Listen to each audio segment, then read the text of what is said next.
lagi. Laba. Oh, ternyata medannya kan 135. Sudah saya pakai, akhirnya dia itu nilainya berkurang. Nilainya turun, nilai manfaatnya.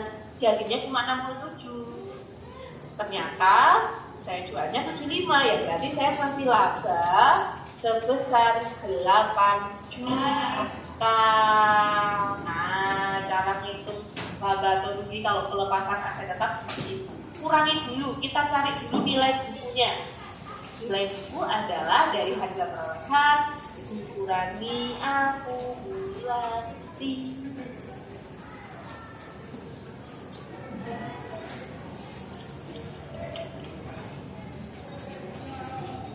Oke, seperti ini ya. Oh belum, saya nggak nanya sudah apa belum kok. Belum. Kaget saya. Nyaman, Bu, nyaman. Kacamaran. Kok hati-hati kalau milih makanya. Aduh, sekarang gantengnya, cantiknya, saya ketutupan masker ya. Bu, kakak. Sampul. Belum. Any question?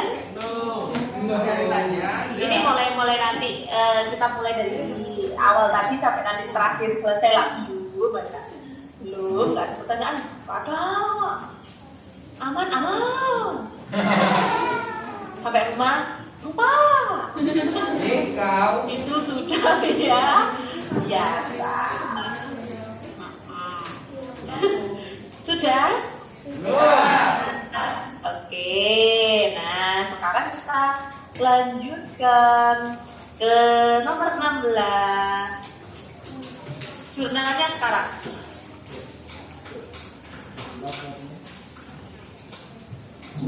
Jurnalnya berarti yang mana? Kita coba.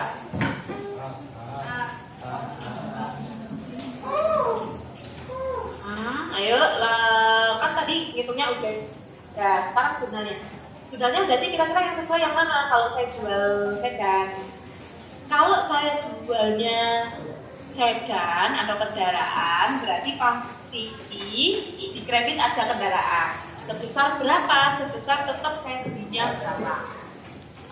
135. Saya nerima kas 75 juta.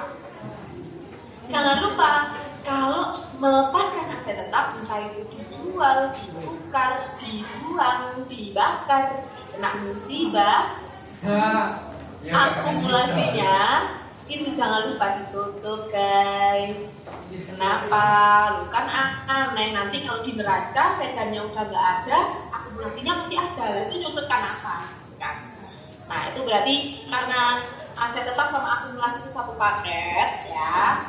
Dia itu berjajar dari satu paket. Ketika satu hilang, ya satunya dihilangkan juga. Misalnya kendaraannya kena banjir, ya berarti kendaraannya ditaruh kredit berkurang karena banjir tadi.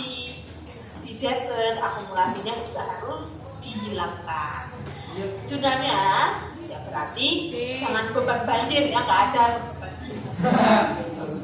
Nah, bisa masuk ke kerugian. Kreditnya kendaraannya, di debit ada akumulasinya, jangan lupa. Nah, sisanya barulah sebesar 8 juta. Jadi, yang benar adalah yang C. C. Kalau melepaskan aset tetap, jangan lupa sekali lagi akumulasinya ditutup. Sebesar mulai akumulasi saya beli asetnya sampai saya lepaskan asetnya, itu ditutup semua. Jadi nanti biar di neracanya masuk akal ya. Masa kendaraannya nggak ada kok akumulasinya ada, ini nyusutkan apa? Kalau satunya dihilangkan, satunya juga harus dihilangkan. Oke, selanjutnya wow, kalian apa namanya komputer akuntansinya? Ayo. Yang sudah diajarkan yang mana? Ayo, ya. Atau jangan-jangan ke pending karena pandemi tersebut. Sudah pernah belajar main sebelumnya di Gadis? Oh materi ya, berarti nanti kalau jawabnya bisa ya, karena materinya buat kepala. Oke, nah kita akan diajarkan aja semuanya. Jadi kalau di SMK itu aplikasi yang digunakan itu biasanya Mado, Inggris gitu ya. Dan nanti banyak banget aplikasi-aplikasi akuntansi yang lain yang mempermudah kita. Jadi nggak manual habis input transaksi itu masih harus ke jurnal, masih harus ke pusat dulu. Nah itu enggak, kalau kita pakai aplikasi dia nanti laporan keuangannya enak, bisa langsung muncul sendiri, buku besarnya udah dipostingkan, jurnalnya juga udah ngelik. Nah itu lebih mempermudah kita dalam melakukan input data keuangan perusahaan setiap harinya. Itu kalau pakai aplikasi. Kalau di SMK pakai Mayop atau Endurance, nanti banyak banget kayak ada Zafir ataupun aplikasi-aplikasi yang lainnya. Nah kalau di Mayop ini nomor 17 karena belum praktek ya. Jadi mengisi saldo awal di menu balance, account opening balance, daftar saldo dapat dicatatkan balance. Apabila amount left to be allocated-nya itu bersaldo 0. Sama dengan aplikasi yang lain, jadi sebelum masuk ke transaksi itu dipastikan neraca saldonya harus balance dulu, debit kreditnya harus sama dulu. Nah ini kalau di Mayop harus dipastikan amount left to be allocated-nya bersaldo 0. Nah kalau kayak gitu, karena kalian sudah dapat teori, coba nomor 18, kalau bayar utang PPh masuknya kemana?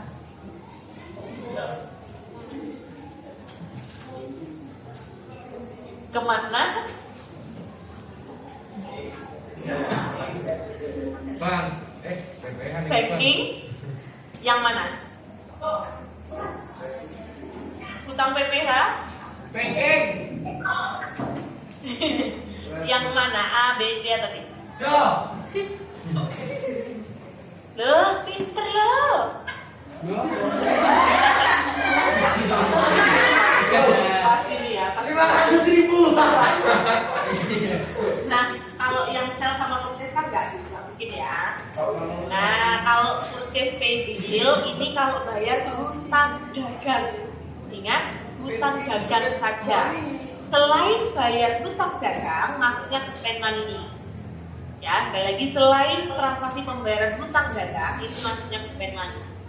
Selanjutnya kita coba kenalan sama Accurate.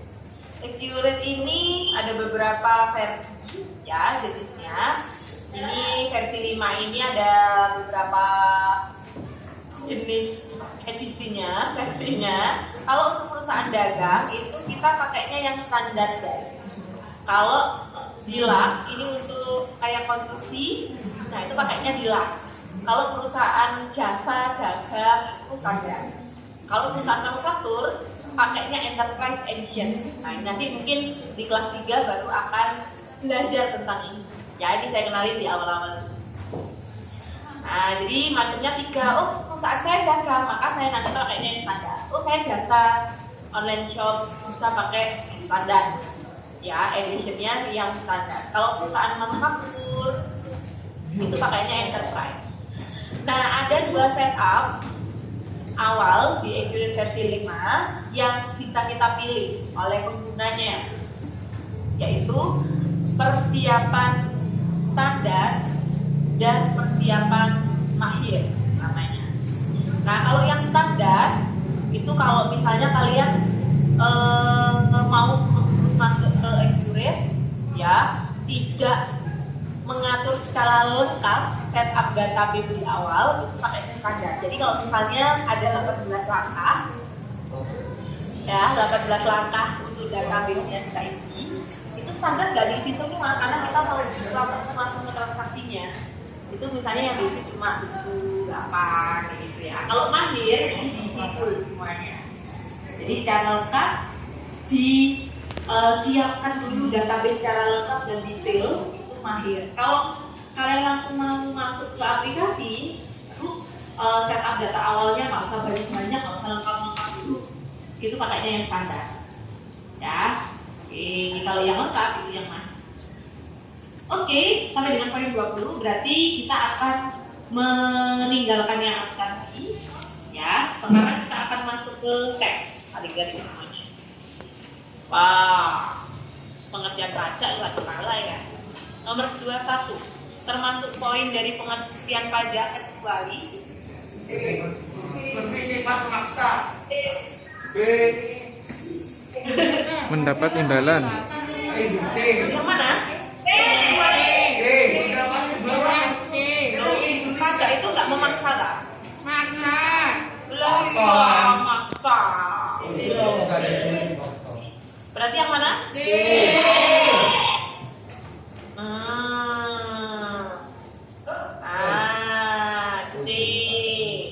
Coba ya. Pengertian pajak.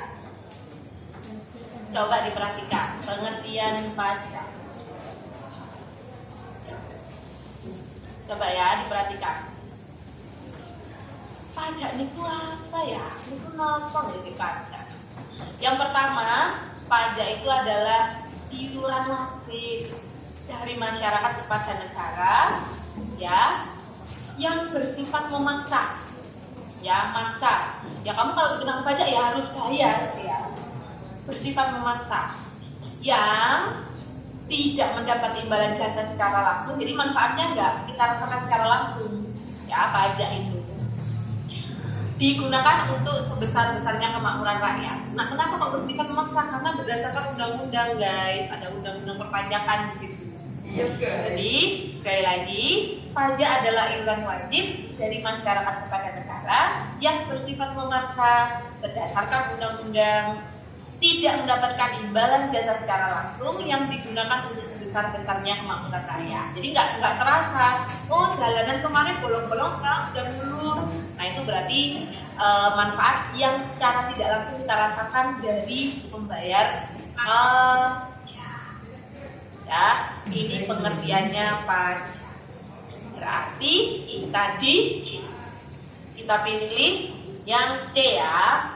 Nah sekarang sistem pemungutan pajak di mana melibatkan pihak ketiga yang wajib menghitung, menetapkan dan melaporkan pajak disebut, ada yang tahu? Yang mana? Pinter. Withholding system, betul. Nah kalau yang dipakai di Indonesia yang mana? Yang kita pakai sekarang?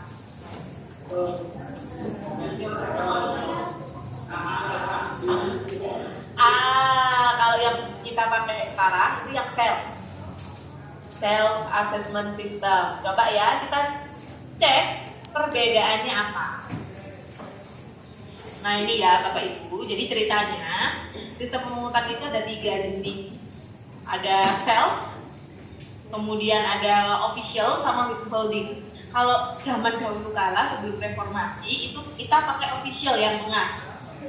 Official itu berarti yang aktif menghitungkan pajak kita, membayar pajak kita, melaporkan SPT kita. Itu siapa? Pemerintah. Jadi pemerintah yang akan turun langsung ke perusahaan. Nah, di sini dirasa perusahaan nggak punya privasi ya atas perusahaannya sendiri, karena apa-apa terkait dengan pajaknya itu semuanya dilakukan oleh pemerintah. Nah, maka dari itu setelah reformasi kita mengubah sistem pemungutan pajak kita dari official menjadi self. Kalau self, semuanya dilimpahkan ke wajib pajak sendiri, ke kita sendiri. Hitung sendiri ya, bayaran DB, laporkan DB. Ya, tapi ingat, saya pemerintah tidak sedikit percaya sama kalian ya, karena walaupun semuanya kalian saya suruh ngapa-ngapain sendiri, tapi nanti jangan-jangan kalian melaporkan yang nggak baik, yang nggak benar. Nah itu tetap nanti kita akan dianggap sebagai masyarakat atau wajib pajak yang jujur, tapi tetap kita akan diawasi oleh pemerintah melalui apa? Melalui SPT yang kita laporkan. Ya, kita cek ada pemeriksaan pajak. Makanya walaupun apa-apa kita lakukan sendiri, tetap harus dilakukan dengan benar. Ya, karena kita tetap akan diawasi dan dicek. Ya, itu yang kita pakai di Indonesia, yaitu pakai self assessment system. Kalau kita menggunakan jasa pihak ketiga, ya itu pakainya withholding system. Jadi yang ketiga selain pemerintah, selain BP sendiri, kayak misalnya konsultan pajak. Nah, kayak gitu. Oke, berarti kita pilihnya yang kalau di soal kita pilih yang withholding system. Yang berlaku di Indonesia adalah self assessment system. Jadi kalian bebas untuk dan diberikan kepercayaan penuh untuk menghitung, memperhitungkan, menyesal dan melaporkan pajak utang kalian sendiri. Itu self assessment system. Oke, sudah. Selanjutnya saya kenalin PTKP. Ada yang tahu singkatannya apa? Penghasilan tidak kena pajak. Nah, jadi kalau PTKP ini berlaku untuk orang pribadi ya. Jadi orang pribadi yang bekerja punya penghasilan itu nggak semua penghasilannya dikenakan pajak, tapi dikurangi dulu dengan yang namanya PTKP. Penghasilan tidak kena pajak. Kenapa? Ya perlu banget. Kenapa? Misalnya orang pribadi itu sudah berkeluarga, punya tanggungan anak, harus menghidupi keluarganya, bapak ibunya. Nah, itulah fungsi dari PTKP. Ya, nanti kalau semua dikenakan pajak, nanti istrinya dikasih uang belanjanya gimana? Nah, itu namanya PTKP. Anaknya nanti sekolahnya gimana? Nah, PTKP atau penghasilan tidak kena pajak itu per tahun hitungannya. Ada per tahun, per bulan, sama per hari. Kalau per tahun, ini terakhir 1 Januari 2016, itu per tahunnya adalah sekarang 54 juta Bapak Ibu. Nah, jadi kalau ada seseorang yang setahun penghasilannya 4,5 setahunnya 54 juta, maka itu dia akan dikenakan pajak. Nah, berarti kalau setahun 54 sebulan berapa?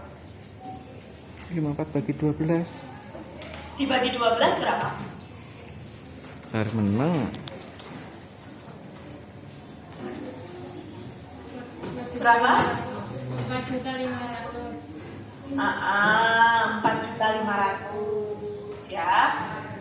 Kalau sebulan ya ada orang pribadi yang penghasilannya sudah lebih dari 4,5 juta. Nah, itu dia bisa menjadi wajib pajak atau subjek pajak PPh pasal 21 khususnya. Ya. Jadi kalau setahun 54 per bulannya 4,5. Kalau zaman saya sekolah di SMK dulu PTKP itu masih 15.840. Terus naik lagi, saya masih ingat banget, habis 15.840 setahun, naik lagi jadi 24.300. Naik lagi jadi 36 juta. Naik lagi jadi yang sekarang terakhir 54 juta. Jadi kenapa sih kok PTKP itu semakin naik? Nah, itu menyesuaikan dengan yang pertama, tingkat pendapatan kita per tahunnya kan semakin naik. Konsumsi kita juga semakin naik. Nah, maka dari itu PTKP akan selalu berubah, mengikuti perkembangan dan perubahan pendapatan. Bisa jadi kenaikan pendapatan setiap tahunnya. Oke, sampai sekarang alhamdulillah ini nggak berubah ya. Setahunnya masih tetap 54 juta. Oke. Sekarang coba terkait PTKP.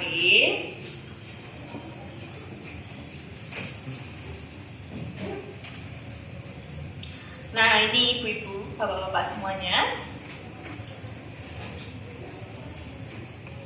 Ini setahun ya, setahun itu 54 untuk dirinya sendiri. Kalau dia menikah ada tambahan PTKP 4,5. Ingat ini yang tidak dikenakan pajak. Kalau menikah berarti ada tambahan 4,5. Kalau misalnya dia punya tanggungan itu bisa anak, orang tua yang dia lurus 1 derajat ke atas berarti orang tua, bapak ibu kakek nenek, ke bawah berarti anak, ke kanan kiri kakak adik itu enggak tanggungan. Selama mereka tanggungannya belum memiliki penghasilan. Jadi kalau misalnya tinggal sama bapak ibu yang tidak memiliki penghasilan, berarti boleh menjadi tanggungan kita wajib pajak 4,5 juta per masing-masing tanggungan. Kayak misalnya anak kandung, jadi boleh, anak angkat boleh, anak tiri boleh, kalau yang nggak boleh itu anak asuh. Ya, ada juga tanggungan itu selain saudara bisa jadi yang semenda. Semenda itu berarti karena adanya hubungan pernikahan, kayak misalnya anak tiri, mertua itu boleh. Kakak ipar, adik ipar itu nggak boleh jadi tanggungannya wajib pajak. Oke, istri bekerja yang penghasilannya 30 jadi satu sama suaminya, ya, itu ada tambahan lagi 54 juta. Nah ini adalah PTKP-nya. Berarti kesimpulannya, adik-adik semuanya, setahun aja 54, sebulan 4,5. Maka orang pribadi terutama yang penghasilannya sudah lebih dari 4,5 juta per bulan itu ya kalau bisa harus mendaftarkan diri menjadi wajib pajak. Tandanya saya jadi wajib pajak apa ya? Saya memiliki tanda pengenal atau identitas wajib pajak yang namanya apa? NPWP. Betul, NPWP. Ya, nomor pokok wajib pajak. Jadi identitasnya WP. Jadi khusus untuk yang cewek, perhatikan. Kalau cari pasangan jangan ditanya KTP, SIM dan sebagainya. Tanya dulu. Mas, saya punya NPWP apa belum? Ya, dipastikan tanya dulu NPWP. Berarti artinya kalau sudah punya NPWP ya, berarti sudah lebih dari pasangan sama. Ya, aman. Mateng Ya, lah. dipastikan seperti itu tips dari saya. Ya. Nah, selanjutnya kita akan masuk ke soal berikutnya tadi tentang PTKP. Nah, sekarang ada nomor 24 dan 25. Coba adik semuanya untuk menjawab nomor 24 dan 25. Coba dibuka chapter 1 di buku 1 halaman 2. Silakan buku 1 halaman 2. Halaman 2.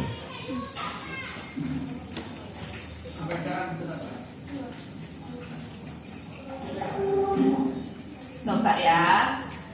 Tidak dapat dikreditkan yang mana? Sebentar.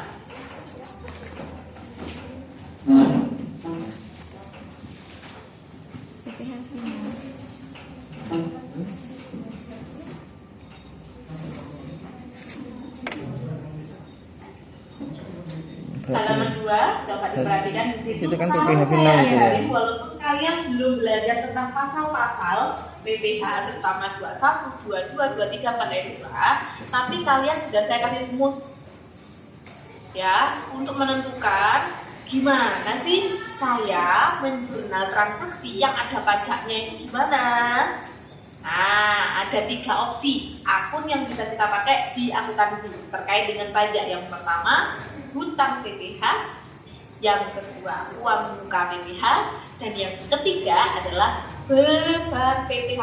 Kapan sini saya harus pakai akun hutang? Kapan saya harus pakai uang muka? Kapan saya harus pakai beban? Itu lihat rumus yang di sini. Ya, diperhatikan. Yang pertama, cek dulu kamu di pihak mana, pemotong atau dipotong.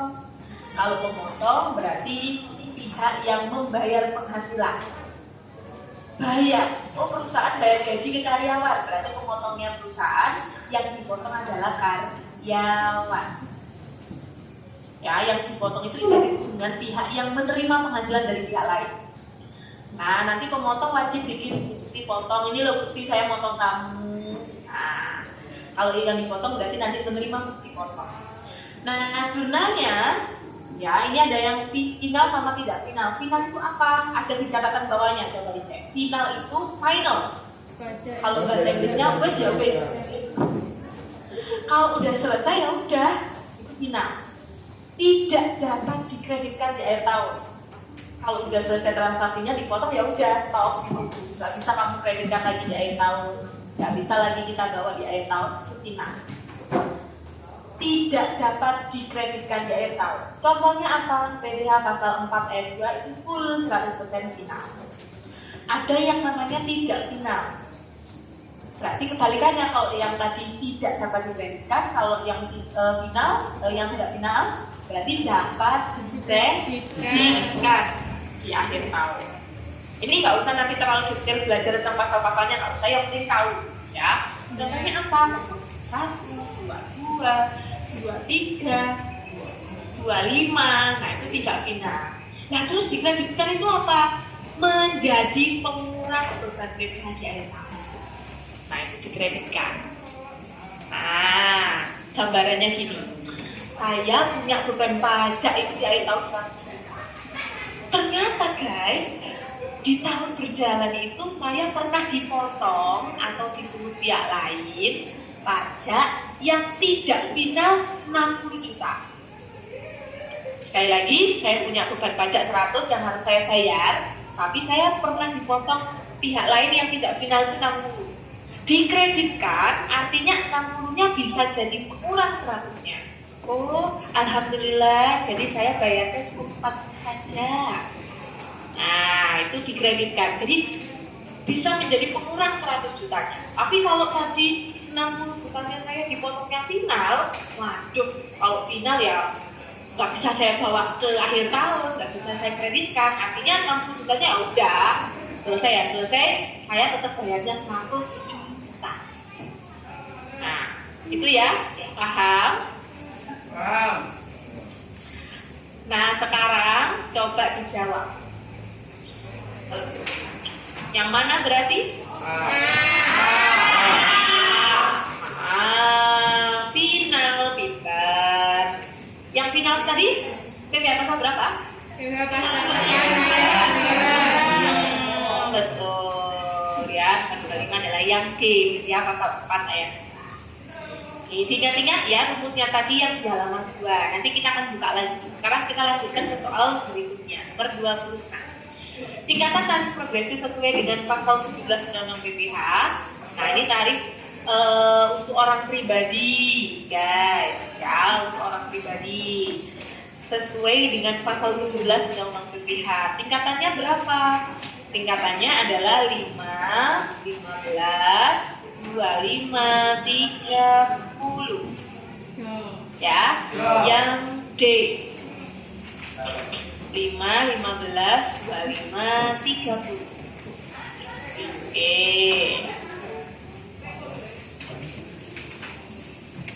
Selanjutnya nomor 27. Ini jawabannya bisa dilihat di chapter 1 ada. Berikut ini yang termasuk dalam program BPJS Ketenagakerjaan. Itu yang mana?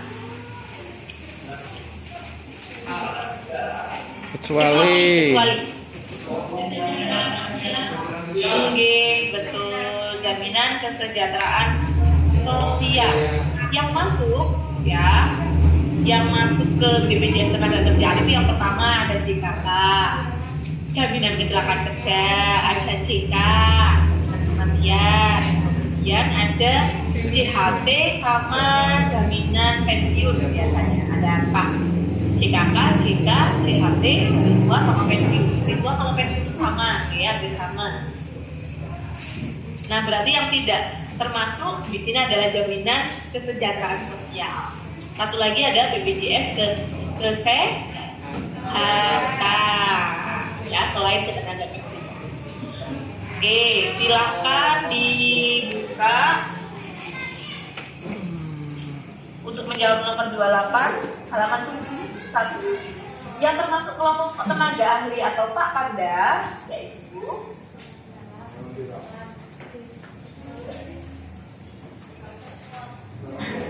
yang termasuk yang mana? Halaman 7 poin F.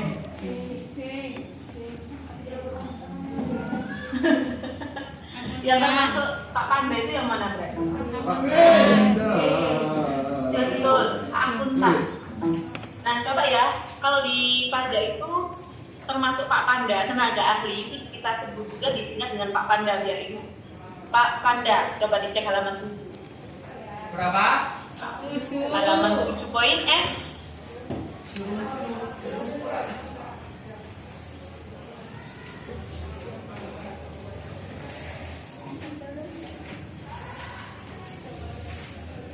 Ketemu? Oke, itu ya. Yang dikatakan tenaga ahli itu adalah Pak Panda saja. Selain Pak Panda itu berarti bukan tenaga ahli. Ya, contohnya P, pengacara, A, akuntan, N, notari, K-nya konsultan, P-nya lagi penilai, A-nya arsitek, N-nya notaris, D dokter, A-nya aktuaris. Ya, Pak Panda tingkatannya itu adalah tenaga ahli. Selain itu berarti bukan tenaga ahli. Nah, tenaga ahli itu tergantung yang memberikan tenaga ahli itu siapa. Kalau orang pribadi, ingat-ingat adik-adik semuanya, kalau berhubungan sama orang pribadi, penghasilan yang diterima orang pribadi itu nanti masuk pasal 21. Ya, tapi misalnya ini konsultan pajaknya Amanda pajak. Oh, berarti konsultanannya orang pribadi, maka perusahaan akan memotong Amanda itu PPh 21. Beda sama kalau perusahaan pakai jasa konsultan pajak Amanda dan rekan. Nah, itu berarti jenis tenaga ahlinya sudah bentuknya badan. Kalau di sini berarti kayak Pak Agus Sambodo dan rekan. Nah, berarti konsultannya sudah bentuknya badan usaha. Itu bukan 21 lagi pasalnya, tapi sudah beda tarif atau beda pasal di pasal 23. Nah, nanti kita akan belajar pajak. Bisa jadi satu objek itu dengan objek yang sama bisa kena pasal A, bisa kena pasal B. Tergantung objeknya itu gimana. Sama-sama jasa, sama-sama konsultan, tapi tergantung yang ngasih konsultannya siapa. Oh, saya pakai jasanya konsultannya Pak Agus Sambodo. Nah, berarti itu 21 motornya. Tapi kalau saya pakai jasanya Pak Agus Sambodo dan rekan, itu saya motornya 2 juta. Nah, seperti itu ya. Ini untuk tenaga ahli. Oke, berarti di situ kita pilih untuk yang nomor 28 adalah yang akuntan, ya, membawa berita, wartawan. Nah, ini termasuk di pajak namanya pegawai lepas. Lepas apa namanya?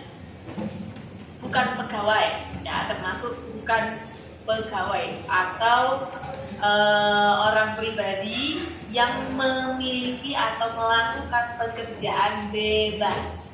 Ya, itu kayak pembawa berita, wartawan, artis, aktor, itu nama penyanyi, ya, DJ dan sebagainya, itu namanya pekerjaan lepas. Ya, pekerja bebas, sorry. Pekerja bebas. Selanjutnya nomor 29 sama 30. Where we are reporting the tax payable of our country. Where? Di mana? Jawabannya yang mana?